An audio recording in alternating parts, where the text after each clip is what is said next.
àmì ìmọ̀gbà tí mólì ti wà ní ẹ wá rò pé èmi náà kàn lè kọlu mólì bẹ́yẹ láì ní evidence tí mò ń sọ rárá o ṣùgbọ́n tẹ́ bá ń bínú pé mo kọlu mólì tóbi ṣé ti gbàgbé pé àwọn èèyàn ni wọ́n ti kó sí páńpẹ́ oríṣiríṣi ikú àwọn oníṣègùn òyìnbó tí wọ́n kójú òṣùwọ̀n tó ni ṣé mo dá ilé ìwòsàn lẹ̀ ni àbí mo kọ́ ẹ̀kọ́ nípa bí wọ́n ṣe máa ń tọ́jú èèyàn nílé ìwòsàn tí máa fi máa bínú mólì àbí mo lọ́rẹ̀ẹ́ kan tó ní hospital tí mo fẹ́ mú mólì wálẹ̀ kí hospital tiẹ̀ kó lè bá dìde kí ló ta máa ń ṣe báyìí wọ́n ní kìnnìún pa ọmọ tálíkà ayé bẹ̀rẹ̀ rí ọ̀pọ̀ ọmọ olówó ìlú yarí sọmọ tálíkà ìṣèyàn ni tó bá ṣe hospital kan tí ò lórúkọ bíi mólì the like of doctor to administer expired drug òun náà mọ̀ bọ́ síta yóò máa fún wa ní medical terminologies yóò máa sọ oríṣiríṣi nǹkan fún wa torí pé mólì wá jẹ́ big hospital ṣé ẹ ti gbàgbé ni ṣé ẹ ti gbàgbé pé ní téèyàn bá ṣe ní ìtọ́ bá ṣe tẹ́ ọ́ fàbò sí bọ̀ ni mi ò sálábò sí èèyàn mi ì dẹ̀ ní ṣé tìfì lọ bọ́ lọ́hùn ìtọ́ bá dẹ̀ wù kálukú ló lè pe tí mò ń ṣe ṣùgbọ́n mi ì bá èèyàn dòwò pọ̀ ọlọ́run mo bá dòwò pọ̀ number one number two àwa òràn personality léèyàn ṣe tóbi tó kẹ́ni yẹn ṣe dáadáa ni humanity first a dẹ̀ nígbàgbọ́ pé ẹ̀mí tóbi ju establishment lọ ẹ̀mí ó tóbi ju establishment lọ establishment àwọn ilé ìwòsàn yìí máa tóbi o hòtẹ́ẹ̀lì yìí máa tóbi o kíní kan máa ṣe o ó ṣe jẹ́ pé tá a bá ń sọ èyí tí ọ̀kàn yín tí kì í ṣe ẹ̀yin lọ́kàn aburú tẹ̀ ń ṣe tí ò tí hàn tàka sọ inú yín máa dùn ẹ̀ máa jó ó sì jẹ́ pé tó bá ti kàn yín tọ́kàn èèyàn yín ẹ máa fapá jánu ni ó ṣe jẹ́ kí ló dé ẹ̀dẹ̀ láàfẹ́ kí nǹkan ó dáa tá a bá lè tún nàìjíríà ṣe lẹ́ẹ̀kan náà kó ní kálukú máa ṣàtúnṣe ní capacities ẹ̀ tó bá ti mọ̀ náà bí kálukú bá ṣe mọ̀ náà ṣé màá gbárù mátà ẹ̀ máa nítorí pé ọjẹ́ mólì mi ò ṣe àbí màá ní evidences mi ò ní go on with matter tó bá wà wájú mi torí mólì because it is mólì hospital now we must not talk àbí let mólì hospital come out and debunk what we said. Let them come out and debunk it. Kí ló tẹ̀ ń sunkún jẹ lẹ́kún lọ? Kí ló tẹ̀ ń sunkún jẹ lẹ́kún lọ? This is what Moli Hospital wants. The doctor that administer the expired drug, let him come out and tell us the reason why he should be administering expired drug to the patients in their hospital. Let them come out and tell us. Me, I don't know anything about expired drug.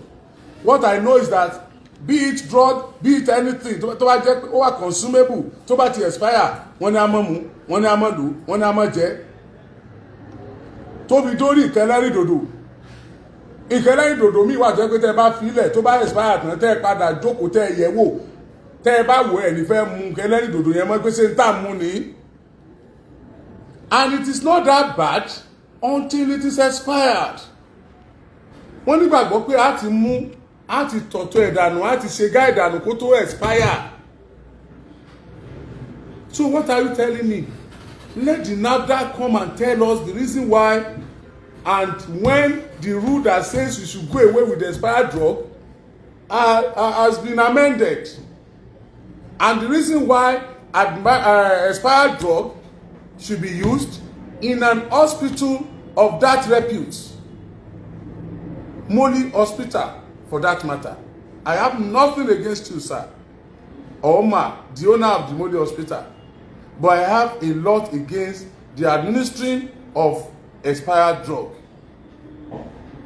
So, ẹ̀yin ni doctors, ẹ̀yin ni nurses, ẹ̀yin ló mọ̀ràn nípa oògùn tá ń lò, ẹ wá sọ fún wa la fẹ́ pé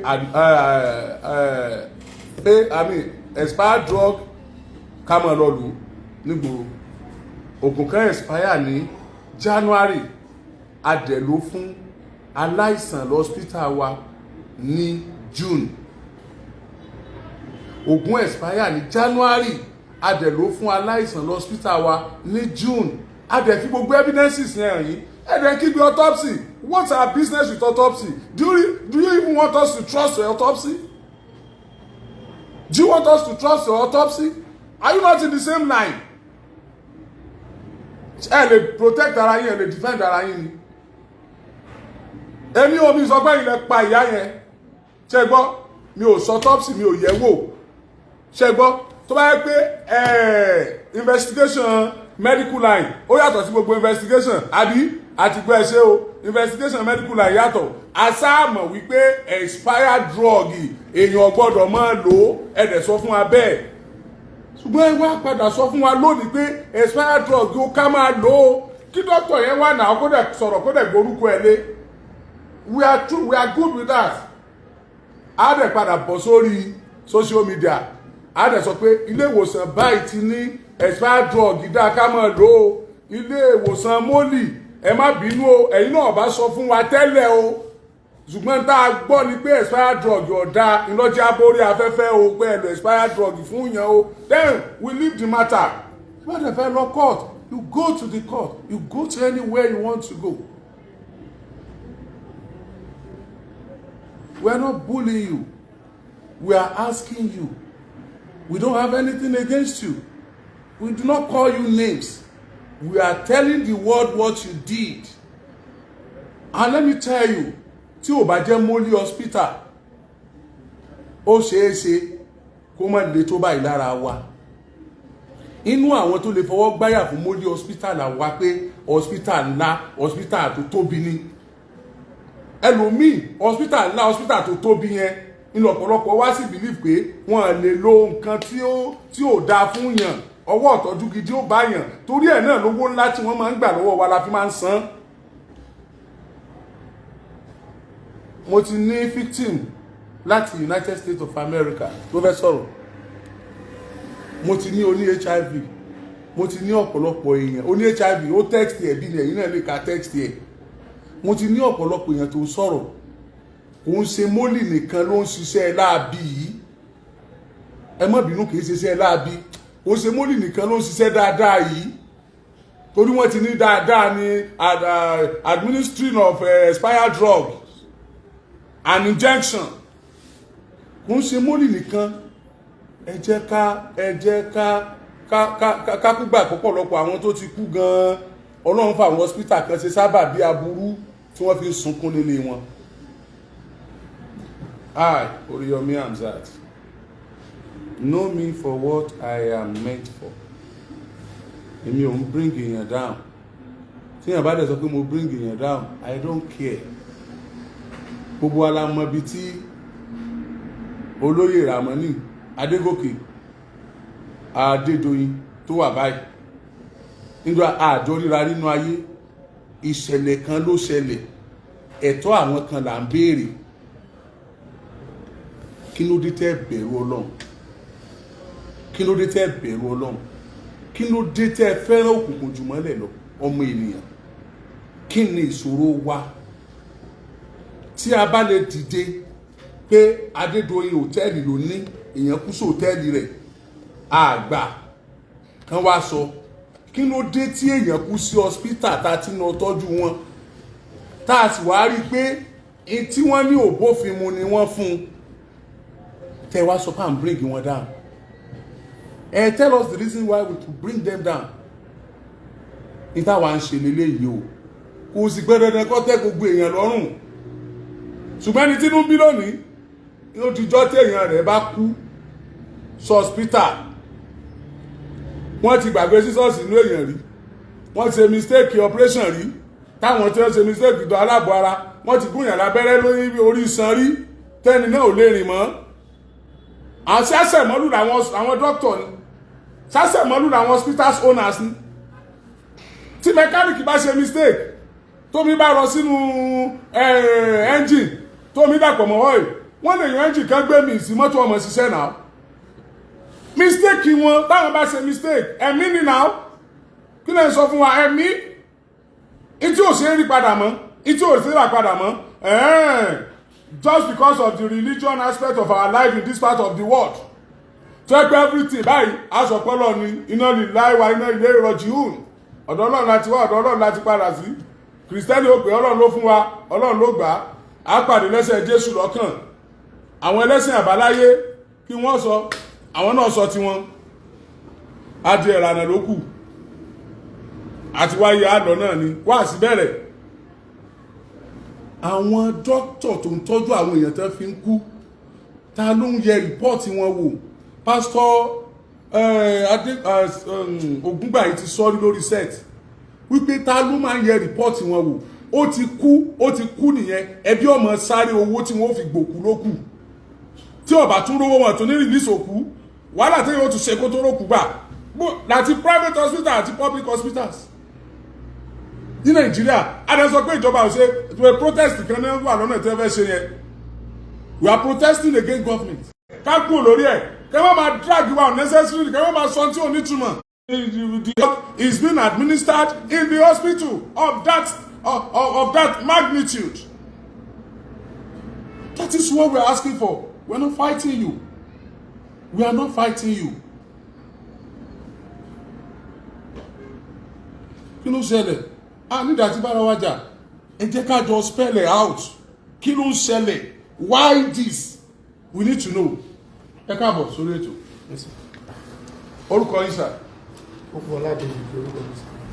Ẹ dákun bó ló ṣe ṣẹlẹ̀ gan tí kí ló gbé yín dé mọ́lì gangan kí ló gbé yín débẹ̀ hospital pọ̀ bó ló ṣe ṣẹlẹ̀. ṣùgbọ́n àti mo débẹ̀ wọ́n ń ṣe test fún wọn lọ́wọ́ bẹ̀ wọ́n ní táìmù táwọn fi ń ṣe test yà wọ́n ní láti place wọn oxygen torí wọn lè mí dáadáa wípé sọ àwọn ọ̀dẹ̀ ní oxygen pé so bí akáwọn rí fáwọn mo ní òkè wọ́n ní bí akáwọn rí fáwọn lọ sí Jericho mo ní rárá ó dàbí Jericho one strike wọ́n á ní gbogbo wọ́n á ní òkè pé wọ́n rí fáwọn lọ sí Moli pé Moli still a very good hospital èmi fúnra mi ò dárúkọ Moli pé kàn mú wa lọ sí Moli bó ṣe di pé adé Moli hospital. ẹ̀yin fúnra yín gẹ́gẹ́gẹ́gẹ́ ilẹ̀ ní pé Moli is still a very good hospital. pé wọ́n rí fáwọn lọ sí Moli. ẹ̀yin lẹ́mu option yẹn ọ̀dọ̀ yín ló ti wá point number 1 tó bá yẹ pé máa yí kórìíra Moli tí ò bá ní gbàgbọ́ nínú Moli tó bá mọ̀ pé wọ́n lè administer expired drug fún ìyá òun ní Moli kò ní sọ pé káwọn lọ Moli tó bá kórìíra Moli kò ní sọ pé káwọn lọ Moli ó dẹ̀ ti yàpò ẹ̀ wò kó tó sọ pé Moli yá so kí ló fa wàhálà ẹ̀yin èmi mọ̀ ẹ̀dẹ́ tó sọ ẹ̀ṣẹ̀ ti gbàgbé ni Oriyomi lèmi ń jẹ ni èmi ò máa ń ṣe pé mo wá sórí Facebook mo ń wérò kò mọ̀ sí tọ́kàn mi pẹ̀lú èrò kò sí tọ́kàn mi o gbéyàn bú mi I don't care tí mo bá kàn dẹ́ni ẹ lóhùn kése pé ó dùn mí mo kàn ní fún lésì ni tí má dẹ̀ fèsì mí ìgbà mi kò sèmi gan mo fèsì orí Facebook àwọn ọmọ mi tó ń handle page mi ni wọ́n kẹ̀lé máa sọ̀rọ̀ ńgbà mí ẹ mọ̀ kọ́ ọmọ kékeré ó lè dùn kó fèsì that's all èmi ò ráyè rẹ dáadáa o èmi ò sọ tí màá sọ ni màá dẹ́ gbàgbé ẹ ni ẹ mọ́ gbàgbé pé kẹ́ ẹ tó mú Oriyomi Hamzat the old governor sitting governor of the state mi ìbàjà pé kó fún mi ní nǹkan o mi ìbàjà pápá ara mi o we fought because of some àwọn nǹkan tí wọ́n ń ṣe kan tí mi ò faramọ́ tára ló faramọ́ tó ń bà àwọn èèyàn nú jẹ́ tó ń dùn àwọn èèyàn a gbọ́dọ̀ sọ̀rọ̀ ó lè bá ọ̀pọ̀lọpọ̀ nǹkan jẹ́ tán ìfà ìgbà mi gan wà mú wò pé ṣé tí mò ń rí normal ṣá ṣé ó ṣẹlẹ̀ lóòótọ́ àbí mi myself and I spoke out so ìyẹn ò mí pé bóyá ẹni ẹsẹ̀ mi àbí a ní aburú kan tá a jọ fà pọ̀ no a ní kẹ̀kẹ́ tá a jọ fà pọ̀ so mo máa lé ẹ̀wọ̀n mo dé mo máa lọ DSS ẹ̀dá kí ló kù tẹ́ fi dẹ́rù bà mí nínú ayé gan-an ikú Ọlọ́run ló sì lè pààyàn wọ́n ti fi kú gan dẹ́rù bà mí èmi ò ní ṣe tẹ́ ní tí ẹ lè ṣe tẹ́ nítorí mi ò ṣe fún nǹkan kan ní èsì pé lọ wádìí lágbájá wo àfẹ́ bring it down no Ọlọ́run ló rán mi iṣẹ́ tí mò ń jẹ́ èyí sì mọ́ kò sí tọ́kàn mi pẹ̀lú ẹ̀sìn kò sí tọ́kàn mi pẹ̀lú ẹ̀yà kò sí tọ́kàn mi pẹ̀lú kọ́lọ̀ kò sí tọ́kàn mi pẹ̀lú ọmọ ìlú tó rí kó jẹ́ I care not kò sí tó kàn mí o akúrò ti gọ́ọ̀nà tán a lọ DSS a lọ tọlọ́pàá a lọ gbogbo ẹ̀ a tún bọ́ sí Adédoyin a tún lọ tọlọ́pàá a lọ gbogbo ẹ̀ ti gọ́ọ̀nà sẹ́yìn pa adẹ́wọ̀n bọ̀ a tún tó Adédoyin mélòó wá ní Moli hospital tẹ wá ní torí kó jẹ́ big hospital kí ní ẹ̀ ń bẹ̀ mí nínú ẹ̀ mọ́ bá mi sọ mọ́ o èmi ò fẹ́ mọ̀ béèyàn sí tóbi tó kó ṣe dáadáa ni o òṣàtísàn kò lè lù eré ló lè sá o that's all òjò bá ń lọ kò kórìíra Moli hospital torí mo fẹ́ kájọ analyse ẹ̀ báyìí ni kò kórìíra Moli hospital ó mú option Moli hospital wá nítorí ìgbàgbọ́ tó ní nínú Moli hospital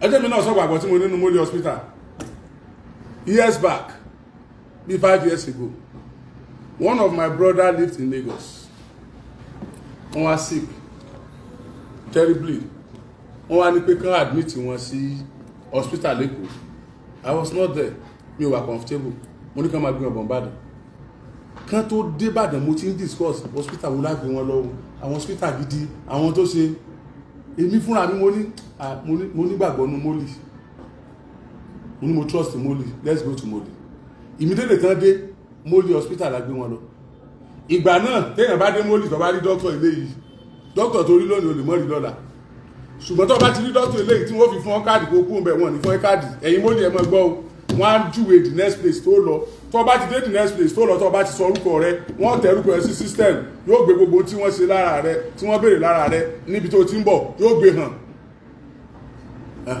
gẹ́gẹ́ bí ẹni tó láìkì yín tó wà òkè inú mi ń dùn pé system yìí ẹjọ́ sí dáńtẹ̀ sórí system ní ọ̀wà tọ́jú wa ṣe ní ọ̀wà wu ẹni ọ̀sán èmi ò sọ pé wọ́n ṣàì dáńgbà yẹn o ní ìrìn fake drug nígbà yẹn rí nǹkan kan o mo kàn sọ pé èmi náà ti trust Moli rí ní o so ní ìsìn tá a wá ń gbọ́ pé wọ́n lo expired drug tí kìí sì ṣe pé tí wọ́n lò fún padà yìí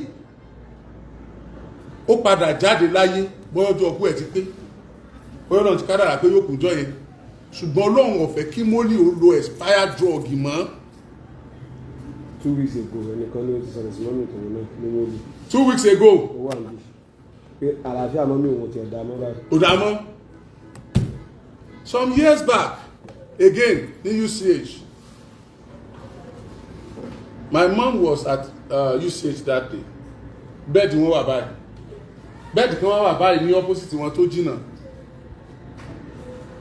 mo wá rí èèyàn kan bẹ̀ láti irun orí tẹ dátẹ̀lẹsẹ̀ ó ti bó bí ìgbà téèyàn múyàn kúrò nínú iná tó jóná kí ló ṣẹlẹ̀ ni dókítà kan bá dákọ pé oògùn kan ni wọ́n lò fún pé ó rí àtì lára rẹ̀ ní oògùn yẹn ẹni yẹn padà kó oògùn tá à ń sọ yìí ọjẹ mọ́ ó kọ nǹkan tá a mọ́ òkèlè tá a mọ́ jẹ lẹ́yìn ó fi irun bẹ̀ báyìí tí wọ́n ní kìnìyàn ló ń jẹ kìnìyàn kan lóògùn kan tí wọ́n máa sọ nígbà yẹn oògùn yẹn ni mo wá rántí pé oògùn yẹn bórí bá ń fọ́ wa lásán àmú fúnra wa lò ẹ̀rù wa ń bà mí pé oògùn tá a máa ń lò ṣeré inú bó ẹni báyìí ọjọ́ kẹta tí mo padà rí bẹ́ẹ̀ ẹni yẹn ti padà kú fine ẹ dákun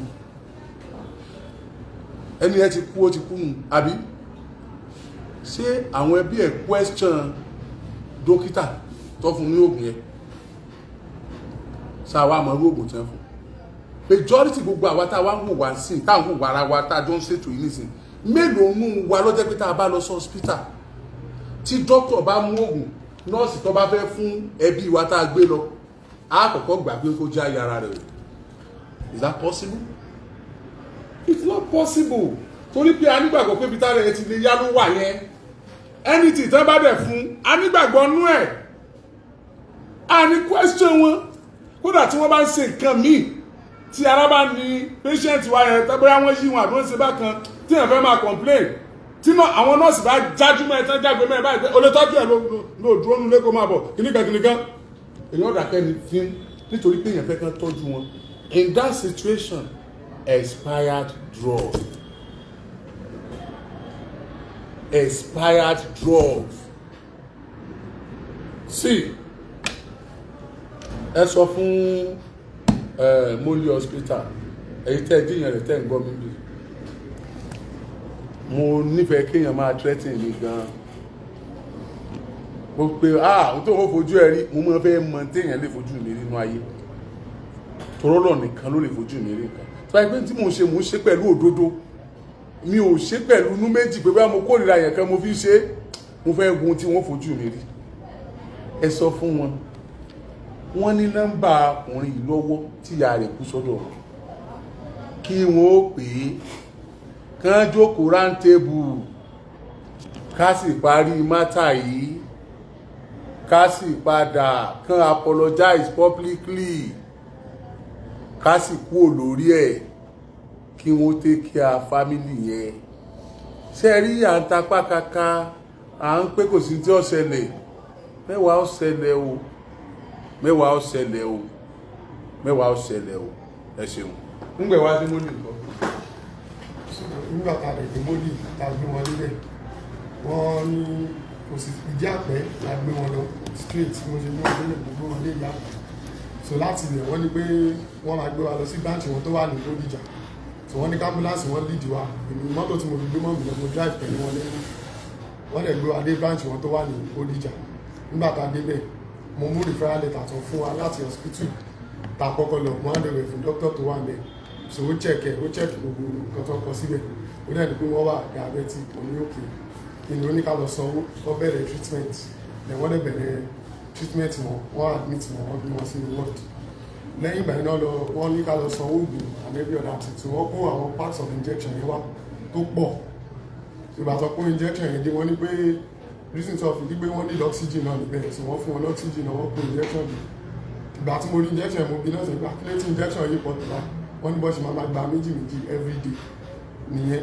títí tára wá fi yá mo dẹ̀ ní òkè fine wọ́n bẹ̀rẹ̀ treatment so alẹ́ ọjọ́ yẹn ó lọ wọ́n ṣàwà lórí bẹ́ẹ̀dì mẹ́rin so nígbà tó dọ̀rẹ́ kejì tàdé bẹ́ẹ̀ wọ́n ní pé wọ́n máa ní láti lọ ya x-ray nígbà ìgbà wọn ò lè yà ní Bódìjà pé kán gbé wọn padà wá sí Ìdí Àpẹ́ so wọ́n arrange ambulance wọ́n gbé wọn padà wá sí Ìdí Àpẹ́ so doctor tó wá Bódìjà ó sọ fún wọn pé tí wọ́n bá ti gbé wọn dé Ìdí Àpẹ́ pé kán lè fi wọ́n lẹ́sìn bẹ́ẹ̀ because àwọn doctor pọ̀ ní Ìdí Àpẹ́ ju Bódìjà lọ so àwọn oògùn àwọn injections ọ̀kú fún wọn ní Bódìjà lálẹ́ ọjọ́ yẹn ló pọ̀ so wọ́n kó gbogbo ẹ̀ dání bí wọ́n lọ máa continue ní Ìdí Àpẹ́ so bàtà débẹ̀ so wọ́n dẹ̀ continue injection wọ́n fún wọn day in day out with several other treatments so ìgbà tó di ọjọ́ Sunday tọ́sí lọ́jọ́ tá a gbé wọn dé Bódìjà Friday wọ́n gbé wọn wá sí Ìdí Àpẹ́ so láti between that Thursday títí di Sunday yẹn àti mi tó dúró tí wọ́n ti pè mí more than 2 or 3 times wọ́n ti complain pé àwọn pípì àwọn ò rí improvement ní nǹkan tí wọ́n ṣe pé not even a single improvement pé ìdá gbé wá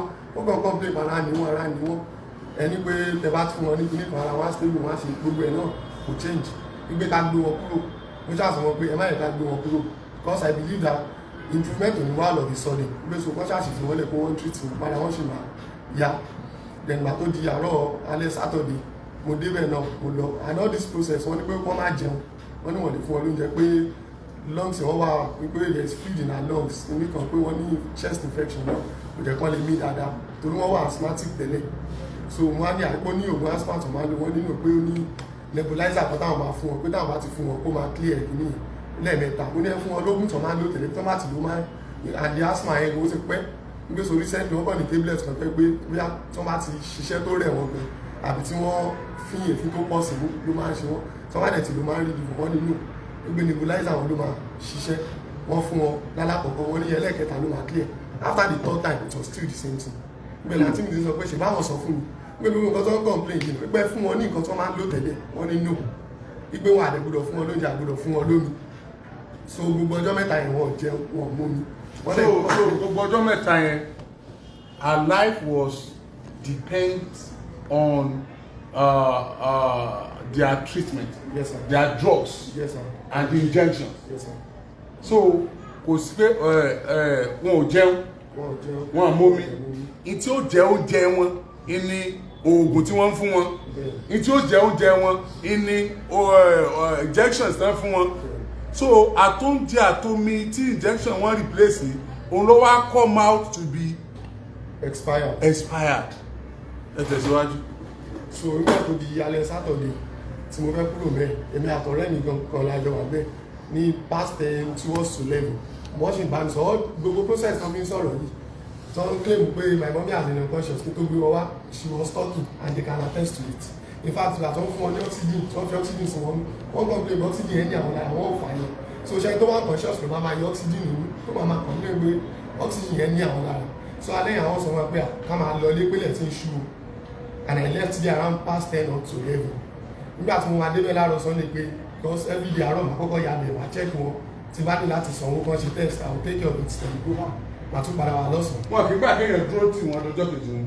inú àǹtí mi dúró bẹ́ẹ̀ tó fi ló wọ̀ lọ́wọ́ so mo lọ nígbà tí mo máa débẹ̀ láàárọ̀ Sunday mo bá wọn mo rí pé wọn ò lájú wọn sọ̀rọ̀ mo ní àti mi pé kí ló ṣe náà tí mo wá ń yà pé wọ́n fún wọn lókun kan lánàá pé bí ó yẹ kókun yẹn mú wọn sùn pé wọ́n tún wá fún wọn ní òògùn yẹn the second time pé so bí méjèèjì wọn ṣiṣẹ́ at the time lára wọn ló jẹ́ kí wọ́n wà báyìí wọn ò lájú nígbà wọn náà ti ń observe wọn bẹ́ẹ̀ pé àwọn olóògùn bí òògùn yẹn ṣe so mo wá ní pé well if that's the case let me talk to the consultant and I went to her and I asked her mo ní kí ló ṣẹlẹ̀ why is she like this wọ́n ní àyípa àwọn ló mọ̀ mo ní she's unconscious wọ́n ní no she's not unconscious she's just very drowsy wọ́n ní whether drowsy or unconscious she's not talking she could not see she does not even know anything she's just lying there wọ́n ní pé mo ní so what's the problem wọ́n ní they don't know they have to retake all the tests again like she go and make payment.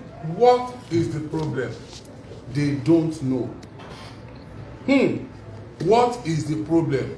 They don't know. They have to retake all the tests again. That means nǹkan kan ti wrong táwọn náà mọ̀ mọ́. Kí ló wá fa tó wrong táwọn náà mọ̀ mọ́? Àmọ́ ẹ tẹ̀síwájú. So ìgbà tí mo ṣáà sọ̀tọ̀ in fact ìgbà tí mo fẹ́ sanwó gan kàṣí àtúnṣe ó ní ẹwà ò lè gba transfer pé kí n lọ wá cash wà wẹ̀ that's by the way mo ṣáà lọ jáde wá cash mo sanwó yẹn mo lọ sí church pé tí n bá ti ṣe tán lọ́sàn I will come back so church mo wà tí àǹtí mi ti snap picture oògùn yẹn sí mi pé tablet sọ fún wọn lálẹ́ àná tí àwọn sọ nílé ìgbésò àwọn kọ̀ wòye káwọn máa check gbogbo àwọn yẹn táwọn ti pàtó náà wípé tablet tẹ fún wọn yìí ó ti expire láti January ìgbésò that now prompted her to take the pack of the injection tó ti ń fún wọn láti Bódìjà títí tá a fi gbé wọn dé ìdí àpẹ yẹn làwọn lò wọn àwọn wípé jẹ́ káwọn tiẹ̀ wo every other tuntun fún wọn so àwọn rí pé injection yẹn ló wà dìde àwọn mú pàkì àwọn check yẹn àwọn rí pé the injection is also expired so wọ́n kàn send méjèèjì sí mi. ìyẹn láti rí pre. bẹ́ẹ̀ ni wọ́n yẹn send ẹ̀ sí mi mo sọ fún ẹ̀gbọ́n mi ọkùnrin pé nǹkan tí àǹtí mi send sí mi nìsín ni pé ẹ fẹ́ ká lọ sí mọ́lì so ìdílé àwọn méjèèjì kúrò àgbèrè àwọn lọ sí hospital nígbà tá a débẹ̀ mo ṣàwọ̀ bẹ̀ mo lọ bí àti pé àwọn páàkì yẹn gẹ́gẹ́ kí n fojú mi rí fúnra mi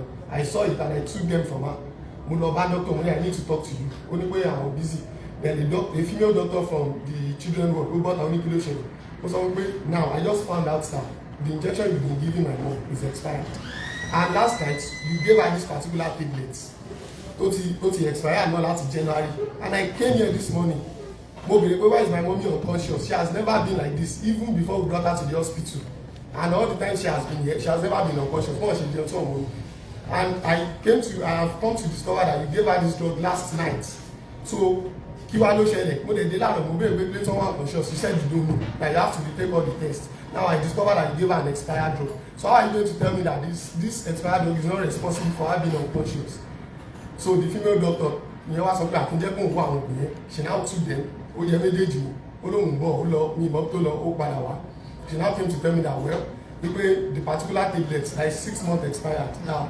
òun wà wípé okay this is very expired but this injection is just 2 months expired and they can still use it because they can use an expired drug for up to 3 months that was what the first doctor said 3 months after expiry date then I told her immediately that no this is just a defense mechanism an expired drug is an expired drug whether a day or a month so ìgbà tí mo sọ yẹn fún ó ṣáà sọ pé well ipe ṣe mo ṣáà mọ̀ pé she is not the one in charge of my mommy's case that the other doctor before then when the other doctor that was in charge of the case came she is a female doctor too mo wá lọ bá pé now I came here this morning you were there with the consultant tí mo bẹ̀rẹ̀ pé kí ló ṣe mọ́ mi yẹn I said you don't know I just discovered that you gave her this tablet last night after I left and this morning she is unconscious now the injection you been giving her since she has been at Bodija. I don't know oya máa sọ ni.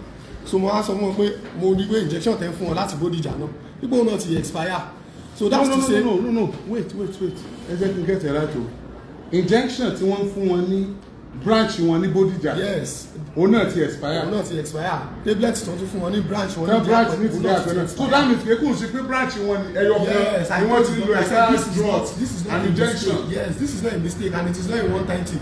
From your 2 different branches, you gave 2 different expired drugs from 2 different branches. And kò dẹ́ ṣe pé ìlú lẹ́ẹ̀kan péré, you have been using this injection on her since we brought her to this hospital láti Thursday. Today is Sunday and you have been giving her this injection 2 times every day. And you inject it straight into her vein. And you are telling me that you don't know what is responsible for her being unconscious. She now said, well, she will tell me that the drug, they can actually use the drug up to 6 months after its expiry date. Money, I cannot even take that from you. But she's not the one that will answer to that. I need to speak to her superior. Then I left the hospital and I came back again with hopes that, okay, I'll see the consultant so I can talk to her. When I came back, I didn't meet the consultant, so I came with somebody. So I was telling the person that this is the doctor that said she can use an expired drug up to 6 months. She said yes, that she's not refuting. That she even told the pharmacist, the chief pharmacist, the consultants, and the whole team are aware, and they are all on the same page that yes, they can use the drug. That was what she told me. And I told her that okay, if this is the case, I won't say anything. Then I went straight to the station to tell an officer. One day I'm arrested, so I now told them that. That's all you buy for the young dada. Mo fẹ́ gbebo. Torí mo rò pé ẹ̀dá kan mọ̀ ojú yín dúdú. There's the word dìgbò. Mo lọ report. Wọ́n ní kí n make statement káwọn lọ arrest wọn. Mo á sọ pé no, mi ìfẹ́ kẹ́ tí lọ arrest wọn because my mommy is still there and she's still unconscious. Mi ìdẹ̀ fẹ́ fa wàhálà. I just want them to take care of my mommy and my mommy cannot be there kí n tún máa bá wọn jà. So at the same time torí tọ́ta wọn bá padà kú. Ọmọ jẹ pé wọ́n ní wàhálà tẹ̀ ń fa àdáwọ̀ ráyè tọ́jú wọn. Yóò yẹ kán tọ́jú wọn pé so ẹ ṣáà fi wọn lẹ̀ but I just want to inform you people pé this is the situation and àwọn dẹ̀ bèrè pé ṣe mo ní evidence mo dẹ̀ ti mú pápò mi àti tablets ẹ̀ kúrò lọ́sibítù and I presented them to the officer wọ́n check gbogbo ẹ̀ so from headquarters wọ́n ní kí n lọ sí testing ground nídìí àpẹ̀ náà I met an officer there too who I told to tóun náà sọ pé àkáwọn lọ́bẹ̀ pé no ìyá yẹn gbọdọ̀ kú and I maintained my stand that no mi ìfẹ́ fa wàhálà let them just treat my mother lórí tó bá di wàhálà sí my mommy eventually die wọ́n ní ọ̀rọ̀ wàhálà ni so I told them when I came back to the hospital I met a male doctor tí mo rí ní Bódìjà nígbà tá a kọ́kọ́ gbé wọn and I told him that please I need to talk to you that I just discovered that injection tẹ́ fún mọ́mí láti nǹkan ti gbé wọn wá ó ti expire lálẹ́ àná wọ́n tún fún wọn ní another expire pé ṣé ó ti lọ rí mọ́mí mi nínú ward ó ní pé òun náà ti rí wọn mo ní you can attest to the fact that she has never been this worst láti ọjọ́ àti gbé wọn dé tí wọn lájú tí wọn ṣe ní ó lóhùn mọ́ mo ní now I have gone to make a report and your doctor told me one of your doctor that attended to her this morning ó sọ fún mi pé she can use an expired drug up to 6 months and I'm going to get her arrested for that statement again so doctor wa ni ṣe doctor ni mo ní issue pẹ̀lú our hospital mo ní issue mi ni my issue is with every single person tó ti take part nínú care mọ́mì mi the doctor now said that I should calm down that ṣé mo rí pé gbogbo àwọn tó ti take care mọ́mì mi ni mo fẹ́ arrest by mo ní it is not a matter of bóyá kí n calm down or not you people need to take responsibility for this thing ó wá sọ pé okay ipe will I still press charges even after my mom is fine and I categorically told him I said if my mommy is fine then I don't have any problem all I need you people to do is let my mommy be fine because tẹ́ bá sọ pé òní kọ́ ló jẹ́ kó wá unconscious why is it that after tẹ́ fún wọn lógún wọ́n became unconscious ó ṣàṣọ pé okay pé the issue has escalated and they've told the MD and all wọ́n ti sọ fún MD wọ́n ti sọ fún management that they will come and attend to me so ọjọ́ Sunday yẹn mo fi wọ́n lẹ̀ wọ́n ṣe wà unconscious sílẹ̀ then àti mo padà dé hospital ní ọjọ́ Monday náà mo sì bá wọn bẹ́ẹ̀ náà mo bá wọn tí wọ́n attend sí wọn náà mo bá consultant bẹ́ẹ̀ so consultant yẹn sọ pé òun fẹ́ rí mi ó ṣàbá mi sọ̀rọ̀ pé àwọn understand pé ẹ lè wà financially restrained pé bí àkóso ó pàwọn understand pa ti náwó pé màá ní láti jẹ́ kí n mọ̀ pé condition mọ́ mi ní serious and then take care wọn kíníkan mo ṣàwọn pé what's the point mi complain fi yín pé mi ò rówó san mo fẹ́ bẹ̀rẹ̀ ní pẹ́sẹ̀tì kan àti mi tó wà mẹ́ta bá ti ní kọ́ san wọ́n ní mi sí lára nǹkan jẹ́ kí n dé tí má dẹ̀ ti dé every payment ẹni ká lọ san I was making the payment so wọ́n á ní pé then the issue of the expired drug wípé wọ́n ti escalate pé md náà wà bí ẹ̀ pé kò ń ṣe fáwọn try láti ṣe damage control pé ìbọn nǹkan ló fa condition tí mọ́mì mi wà pé md náà wà tàtọ́ fẹ́ bá mi sọ̀rọ̀ wọ́n dẹ̀ ní àwọn mọ̀pẹ́ táwọn bá ní kí n sọ̀rọ̀ ẹ̀yà kún dẹ̀ ní òkè mo ti gbọ́ and I didn't see anything mo bọ́ ta md pé mi wọ́n ní David how are you pé ṣé wọ́n lọ́mọ màmá pé màmá is very very ill kíní kan wípé so àwọn rí pé oògùn táwọn fún wọn tẹ́lẹ̀ òṣìṣẹ́ so àwọn ti change oògùn wọn sí very expensive antibiotics ní ìsinyìí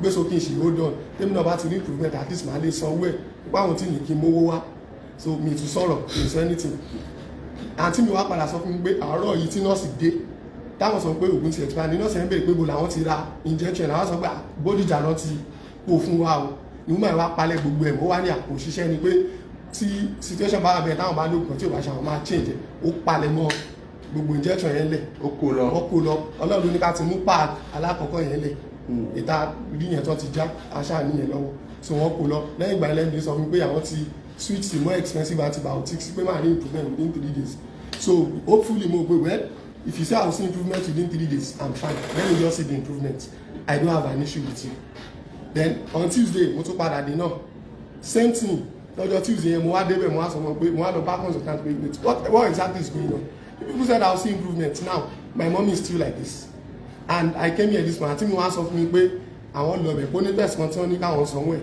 ìgbé so wọn tí ṣe test yẹn pé so wọ́n á ní káwọn sanwó test ni àwọn wá ní kọ́jẹ́ kí n dé ìgbé bọ̀ since tí wọ́n ti ṣe first test yẹn wọ́n fowó ẹ̀ replace it wọ́n ṣe yẹn so that bá ti dé I can make the payment mo á lọ sọ fún consultant pé so why did you wọ́n á ní no pé that's not possible pé kò sí test kan tí wọ́n ní kàn ṣe tí àwọn ò tí ì ṣe mo ní okay if that's the case but now how about my mommy's case state it on Shiwayi she has been like this since Sunday and you are not doing anything only àwọn ṣiṣẹ́ there is improvement kìíní kan mo ní improvement ẹ̀ sọ èmi ò rí I can only speak for whatever I see what I know is my mommy was never like this wọ́n dẹ̀ ti wá rí báyìí so tí wọ́n bá ti lajú tí wọ́n dá mi mọ̀ tí mo jẹ́ ọmọ tí wọ́n fíìdì mi pé ó kéwù I will know that there is an improvement lórí even though ara ni wọ́n complain wọ́n sì dá mi mọ̀ wọ́n sì sọ̀rọ̀ so eléyìí tí wọ́n lajú tí wọ́n gbọ̀wọ́ tí mo gbọ́ wọn tó jábọ̀ I am telling you there is an improvement ẹni ẹ ti check the BP wọ́n ní malaria wọ́n ṣe kíní kan tí gbogbo ẹ̀ bá ti stable wọ́n á lajú kíní kan we shall all of these things kò kàn mí and one thing I will say is now ẹ tí wọ́n sọ pé kí n tún lọ sanwó test mi henceforth mi ìlówó kankan tí mo fẹ́ san mọ́ is either you people start taking care of her for free tára wọn bá ti yá give me my bill I will pay it or take her back to how I brought her to you kọ́ńtì kọ́kọ́ lajú and I will take her somewhere else wọ́n á ní ẹ báwo làwọn ṣe fẹ́ ṣe yẹn wọ́n á ní I don't know it's on you torí ẹ̀yìn lẹ fún wọn lókun tó fi wà unconscious and if my mommy should die it will be on you only it is not on them bla bla bla nǹkan tẹ́mi bá fẹ́ kí n sọ fún wọn mo ní mo ti sọ nǹkan tí mo fẹ́ I'm not going to pay one kobo until tí mọ́mí mi bá tó lajú báyìí or kẹ dá wọn padà sí wọ́n ṣe wà kí n lè gbé wọn lọ sí hospital mi ó ní ẹ̀gbọ́n tí mo fẹ́ pẹ́ MD ló lè dáhùn ní okay call the MD let me speak to her wọ́n ṣàlọ́ wọ́n ní MD sí lára PA MD wá bá mi and I explain to the MD's PA pé wọ́n ti ń fún mọ́ mi lókun to expire ní branch ní Bódìjà wọ́n fún ọ ní injection to expire wọ́n lò láti Bódìjà wọ́n lò débi ní ibi náà wọ́n tún fún wọn tablet lálẹ́ àná òun náà tún ti expire 6 months 2 tablets ẹ̀dẹ̀ sọ pé òun kọ́ ló fà á tí wọ́n ní kí n máa san wọn I told you that I cannot pay this is no fi rí MD ní ó ṣàlẹ̀ MD òsì lára kó máa arrange meeting pẹ̀lú èmi àti MD mo dẹ̀ ní okay the problem is not when I will see the MD mo bèrè pé báwo lẹ́mD àdé olóhùn wọn mo ní now the problem is not when I will see the MD my concern is if I will eventually see the MD because an MD òsì lẹ́sìn so ẹ̀ ní test yẹn náà mo dẹ̀ ní okay with the hopes that okay the PA will call me to come and meet the MD mo inform daddy me inform our siblings pé this is the situation on the ground pé kí ni kan then nígbà tó di àárọ̀ Wednesday PA yẹn wá pè mí pé ìfà mo ti dé hospital mi àti daddy mi àtẹ̀gbọ́n mi. Do you need water? Yes, sir.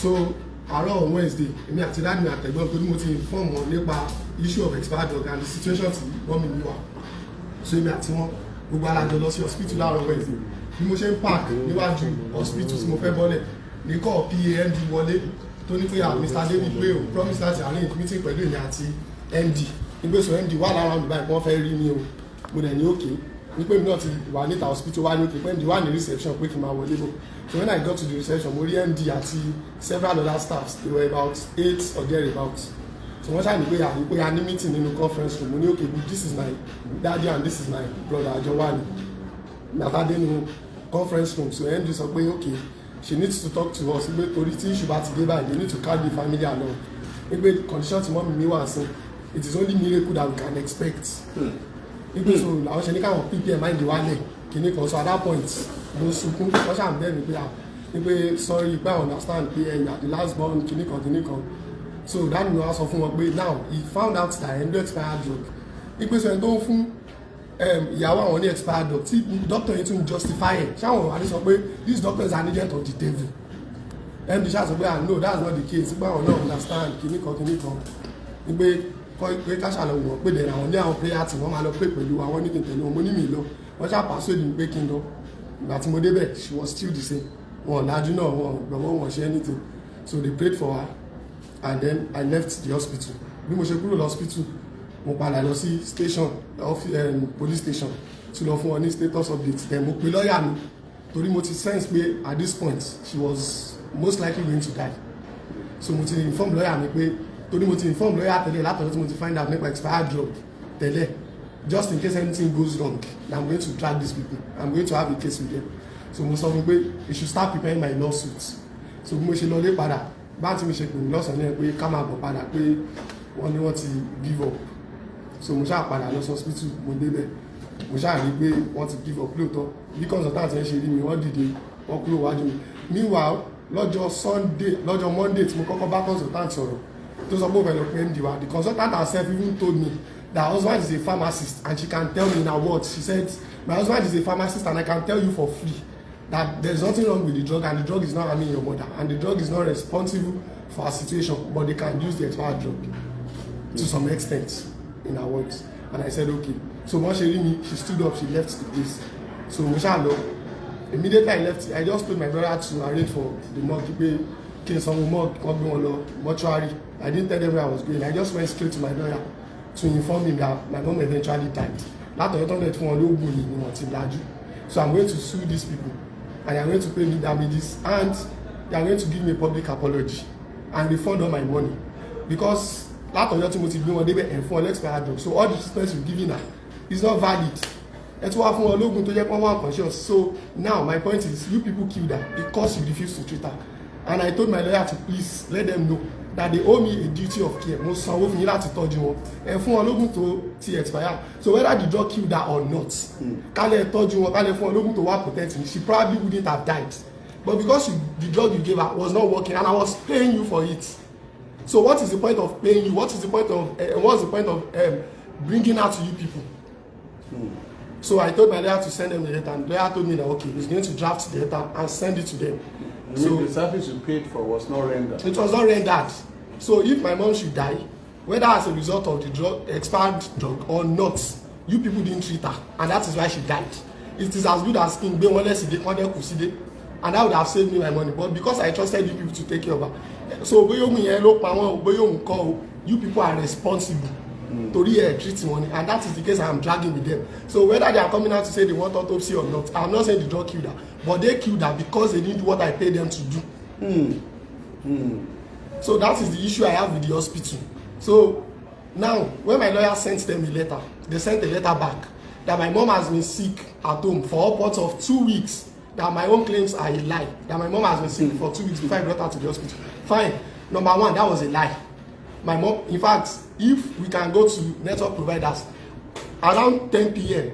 lálẹ́ ọjọ́ tí a day before my mom was sick, I was supposed to travel to Lagos láàrin ọjọ́ kejì mo pè wọ́n lálẹ́ tí mo ṣe bá wọn sọ pé àyìnkọ́ tẹ́fẹ́ gbé fàǹtí mi tó wà lẹ́kọ̀ọ́ èmi àti wọ́n sọ̀rọ̀ she was very fine gbígbé ẹ prepare àtàtẹ́fẹ́ gbé fún wọn pé mò ń lè kó láàárọ̀ làwọn wá gbà lọ́wọ́ yín o àárọ̀ mò ń wẹ́ lọ́wọ́ kí n máa múra ni dáàdì mi pè mí pé wọ́n sick kò pé kí wọ́n á gbé wọn lọ sí hospital. So to say that my mommy has been sick for upwards of 2 weeks, that I said that is a lie. The doctor that said I said I should come and say it to my face. They wrote it in the response to my lawyer, and they said, so they are demanding for full autopsy and postmortem. And I told them, if you people are not addressing the fact that you gave my mom an expired drug since the day I brought her to you, you are now talking about whether the drug killed her or not. Then I told my lawyer to reply them accordingly. Then my lawyer told them again, sent them another letter, that his autopsy and answer to the expired drug you gave to a sick patient, and you people admit that okay, this woman is critically ill and that's why I'm looking to expire. So all the treatment you gave her was a non-starter. So why are you talking about autopsy? Is that an answer to the expired drug? Then the lawyer sent a response again that the hospital is maintaining their firm position that my claim is not valid, and they are ready for a joint case review. I should bring my own medical experts to them for a joint case review on because of my mom's death. Now my claim is whether the drug killed my mommy or not. You people has been administering an expired drug on my mom since the day I brought her to your hospital. And àwọn ìta rí nìyẹn, that was the two we found out. How can I be sure about the quality of every other thing tẹ fún wọn gbà tó wà hospital yìí? Gbogbo drips tẹ fún every other doctor àti ẹ̀ notice. Those were the ones we saw. Every other one starring nǹkan. And this is not a mistake because it was not just in one facility. Your two different branches tẹ gbé wa lọ. Wọ́n fún wa ní expired injection níbì kan. Wọ́n fún wa ní expired tablet níbì kan. So that means you people have it in stock, and for your doctor to even defend it, it shows that you people know what you are doing, and you did it deliberately because you feel you can do it. So that is my issue with them. And now I have told them this is what I want, and they refused, and that is the reason why I am here today. So why did you come to Agidigbo? Yeah, I came to Agidigbo because yes, the case was going to go to court. That was the plan. But I know they are a big hospital and they are powerful, and I know that if we go to court, it might take long. We might not get the justice we want. And after that, if I say one part, say that maybe I'm just seeking gain. So I need to let everybody know that this is not just for my gain. It is not, and it is not even for myself. It is for other people. They need to take account for what they did. On Moshewasi radio station, that's what party. I don't want it to get to court. Okay, maybe they eventually want me because they are powerful than me. That is why I came here to report. Ọmọ Nàìjíríà. Ṣé ẹ mọ̀ pé àmọ́ tá à ń ṣe báyìí? Ó lè jẹ́ anybody, kò sẹ́ni tí ò lè kan o, kò sẹ́ni tí ò lè jẹ́ o. Gbogbo wa lọ dẹ̀ níwájú dókítà tí bá ń tọ́jú wa lọ́wọ́ o. Bí ẹni bá sùn sórí bẹ́ẹ̀dì, bó bá ṣe pẹ́ ìrírí ní ọ̀tọ́jú ẹ̀, ìrírí ìṣẹ́gbẹ́ rẹ̀ lásìkò yẹn o. Gbogbo wa lọ dẹ̀ o. Ilé ìwòsàn àgbàdo àkẹ́ máa expand dáadáa, kẹ́ lè máa tọ́jú àwọn èèyàn kan lè máa lálàáfíà ni. Àgbàdo àkẹ́ máa expand kẹ́ lè máa fáwọn èèyàn ní expired drug and injection. Generally tó yẹ pé ẹ láre ìbá jẹ̀bi tí ò bá sí ọlá mídíà tó ń pé ayé ẹ̀gbọ́ o, ayé ẹ̀gbọ́ o. Ilé ìwòsàn Mólì kìí ṣe ilé ìwòsàn pé mi ò lówó lọ́wọ́ jẹ́ ń lọ ilé ìwòsàn o, yàkó ẹ̀wò ni o. Báwo láti gbé èèyàn wa lọ sí ilé ìwòsàn yàkó ẹ̀wò táàtún máa lo expired drugs? Kò ní jù bá ń lọ. Ẹ tún bú wa, ẹ tún sọ̀rọ̀. Gbogbo ẹni tí ó lọ ilé ìwòsàn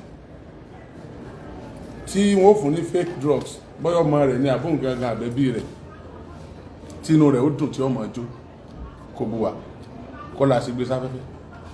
Gbogbo ẹni tí èèyàn rẹ̀ ó kú under controversial circumstances tí inú ìró dùn tí ọmọ jó, kọ́bọ̀ta kó là ń drag Mólì ní kọ́ là ń wórúkọ ni. Oriyomi Hamzat lórúkọ mi. Mólì hospital. Ìmọ̀ràn mi rèé fún yín o. Ẹ pé ọkùnrin yìí.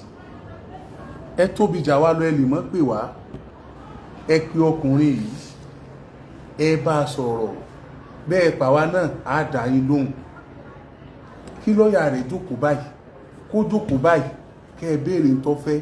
Kẹ́ ẹ ṣe fún un. Kẹ́ ẹ dẹ̀ make a public apology. Kẹ́ ẹ dẹ̀ ṣe rebranding. Káyé ọmọ pé ẹ lo expired drug mọ́ kí wọ́n mọ wádọ̀ yín. Lódodo kìí rọrùn láti ṣe. Oníròyìn mi kìí fẹ́ kọ rejoinder. Yóò lóhun tó ń bíìgì tó báyìí. Ẹ má gbàgbé o, bí Channel TV ti tóbi tó tí wọ́n bá ṣe nǹkan wá máa kọ rejoinder o.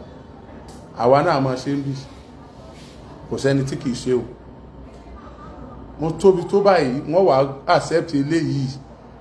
Mi tí mo tóbi tó báyìí ní hospital tí wọ́n mọ̀ já káàkiri àgbáyé. Nǹkan báyìí láṣẹ, nǹkan báyìí láṣẹ. Ẹ mọ̀ tó mọ̀ yíra mẹ́rẹ̀ sí o. N tó dáa jù ní pé kẹ́ ẹ ṣe needful. Kọ́rọ̀ yóò mọ̀ bá jù bẹ́ẹ̀ lọ.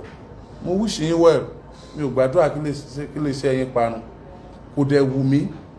Inú mi ò dẹ̀ ní dùn kẹ́ ní problem. Ṣùgbọ́n bí lè ṣe ẹyin ṣe tó yẹn, ẹ̀mí ẹyọ kan ìṣẹ́gbẹ́ gbogbo lè ṣe ẹyin o. Ẹ̀mí ẹyọ kan ṣoṣo ó ju gbogbo lè ṣe ẹyin lọ o. Ìjọba ẹ bá wa pè wọ́n kí wọ́n ṣe needful. Ẹ má tiẹ̀ tí pamọ́, ẹnì kan ṣe needful. Kó tó di pé a mọ̀ wá NAFDAC wá gbogbo ẹ̀ káàkiri. Autopsy tẹ tẹnumọ́. Ẹ ti tẹnumọ́ autopsy ju ká nígbàgbọ́ nú ẹ̀ gan lọ. Wọ́n mọ̀ jẹ́ pé professional lines tẹ́jọ́ wà gan, autopsy máa wà compromised.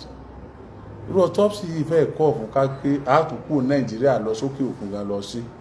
Ẹ má jẹ́ àfà tó bá wọn. do the needful. You need to talk to this man. You need to talk to the family. Let's bring this matter down. My name is Aki Anabi. I'm a video director and TV producer of Akomolowe on African Magic. Keep watching Drivetv. olólùfẹ́ Drivetv àti gbogbo ẹ̀yin tí Fẹ́mi Sola ẹ máa wo Drivetv. Keep watching Drivetv. My name is Wole Agba. Taking this time out to tell you all that you keep watching Drivetv. What drive ẹ̀wọ̀ ní ògo ẹ̀? What drive ẹ̀wọ̀ fulfilment? What drive ẹ̀wọ̀ bí tó bá lọ? Ó ní iṣẹ́ rẹ̀. Ibi ni kò máa wò Drivetv. Thank you. Kílódé? Drivetv, driving you around the world.